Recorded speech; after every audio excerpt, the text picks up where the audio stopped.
Anong heart ni Jesus? Teka. This is a moment to teach si Philip. Kasi alam nyo, walang pangyayari sa buhay na hindi alam ng Diyos. Tama? Ngayon, gusto niyang maintindihan natin, kanino ba talaga tayo nagtitiwala? Kung naniniwala kang Diyos ay mapagmahal, walang bagay na nangyayari na ikasisira natin dahil mahal niya tayo. Tama ba? Tama ba? Okay. So, bakit ka nag-aalala?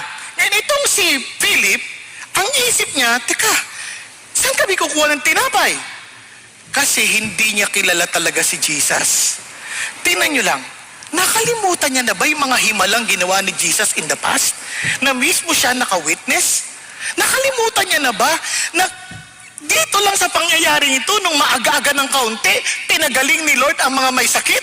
He healed their sick. Remember?